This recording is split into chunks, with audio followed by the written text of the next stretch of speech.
Y ahora nuestras noticias internacionales. Netflix perdió casi 1 millón de suscriptores. El gigante del streaming presentó el martes un reporte en el que informa la cancelación de 970,000 cuentas entre el primer y el segundo trimestre del año. Pese a ello, la cifra es menor a los 2 millones que había previsto. El servicio causó gran decepción en el mercado en su informe trimestral de abril, cuando admitió haber perdido abonados por primera vez en 10 años. La firma californiana publicó una facturación de $7,970 millones entre abril y junio, por debajo de lo esperado.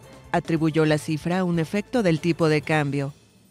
Sin embargo, la compañía tuvo $1,440 millones de ganancia neta, por encima de lo previsto. La noticia no impactó en los mercados. Las acciones de la compañía avanzaron más de 8% en los intercambios electrónicos fuera de hora en la bolsa de Nueva York.